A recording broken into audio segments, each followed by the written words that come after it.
I am genuinely kind of speechless because you really cannot fake the kind of efficiency I have been testing lately without losing your mind. You can try to use better color grading or throw in a sick VFX pass, but you will still end up wasting hours on the tedious, repetitive stuff. For the last few weeks, I have been stress testing a tool that has fundamentally changed how I approach long-form video creation. It basically handles all the heavy lifting of turning a single long-form video into a massive stack of ready-to-post short clips. It automatically finds the best beats, handles the trimming, manages the reframing, and even helps you plan exactly when and where to post.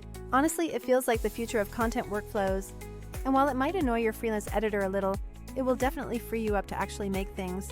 Now, before I jump in, I want to be super clear that I believe AI should always amplify your creativity, not replace it. I am not interested in handing over the entire creative process to a machine. That is not what this is about. I want to show you how this tool acts as a secret weapon by cutting out the boring parts so you can focus on the decisions that actually matter. One of the things that totally blew me away is how it treats one single long take like an absolute goldmine. Think about it. You have a 2-hour behind-the-scenes interview, a conversational vlog, or a massive workshop you recorded. Normally, you would spend hours scrubbing for quotable lines, cutting out awkward pauses, or filling in those annoying B-roll gaps. This tool scans the footage and surfaces the viral-ready moments automatically, like the laughs, the tips, and the one-liners that get people double-tapping. It then auto-generates multiple short edits for you, each with its own perfect rhythm and engaging hook. For example, I had a long run-and-gun vlog full of gear tips, and I really didn't want to chop it all up manually. Instead, it pulled 5 high-energy moments, added smooth jump cuts, tightened the pacing, and exported versions for every platform I needed. I even asked for a more cinematic cut for Instagram and a punchier one for TikTok, and the results were surprisingly close to my manual style. That brings me to another trick I loved, which is repurposing a single shot into totally different framings. You do not always have multiple camera angles on set, but sometimes all you need is a different crop or a tighter close-up to sell the idea. It intelligently chooses a crop point so the subject remains perfectly centered, which is smart automation at its best. On one of my long takes walking down the street, it produced a portrait clip that reads like an entirely separate cinematic shot. I used it as an opener in a short, and honestly, no one even suspected it came from the exact same raw take. What about the problem of missing shots, like when actors leave early or lighting changes midway? It makes the coverage problem way less painful by finding alternate takes and suggesting B-roll from your existing library. It even helped assemble clean transitions for a scene where I completely missed an establishing drone shot. It stabilized the footage, matched the color, and made it feel like an intentional piece of coverage, which is just smarter editing. I also tried the feature for fixing small continuity issues, which is usually a nightmare for any editor. On one shoot, we had a random camera rig visible in the background, and instead of rotoscoping, it surfaced similar frames to stitch a clean version.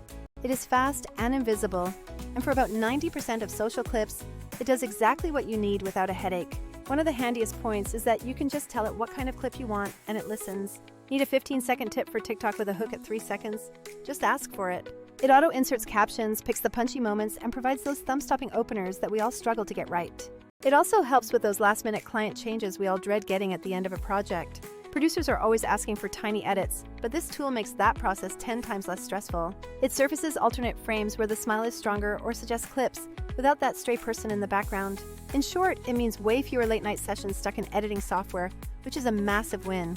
If you are working with archival media like old interviews or grainy B-roll, it helps there too. It has tools to brighten, denoise, and up-res older clips, so they sit nicely next to your crisp modern footage. I took a 5-year-old phone-recorded interview, and the pipeline boosted the clarity enough that the jump cuts didn't feel like a visual gut punch. Now, every creator asks about thumbnails and variations, because your thumbnail can literally make or break your reach. It auto-generates thumbnail candidates from the best frames in your clips and suggests specific crop and text treatments. You can even run A/B/C tests with 3 strong variations and plug them directly into your publishing workflow. Speaking of publishing, this is where it becomes a real time saver with its auto-schedule and content calendar features. You can set a posting cadence, and it spaces the uploads out sensibly so you aren't spamming your audience all at once. It gives you a calendar view where you can shuffle clips across dates and platforms, which for a creator is worth its weight in gold. Compare that to other solutions where you are constantly moving files between different tools and losing precious time.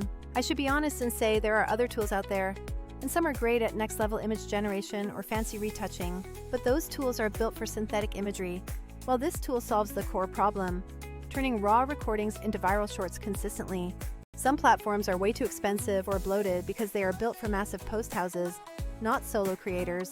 This tool intentionally avoids being a full NLE replacement. focusing instead on being the fastest route from raw footage to social-ready clips. My favorite real-world workflow is uploading a 2-hour podcast and letting the system scan for engagement markers like laughs or high-energy moments.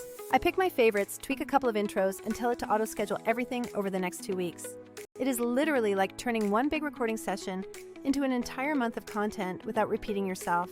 And for teams, you can collaborate right in the platform, leave notes, lock versions, and approve final cuts. Look, I am not saying that it's perfect, because sometimes it chooses a different beat than I would personally pick. But that is true for every AI-assisted tool. The power comes when you learn how to steer it correctly. The time I saved went straight back into ideation and script writing, which are the parts of the job I actually enjoy.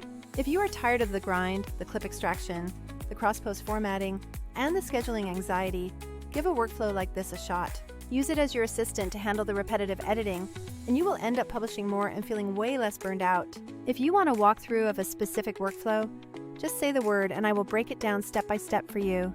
But for now, take one long session, let it find your best moments, and watch how much freer your creative time becomes.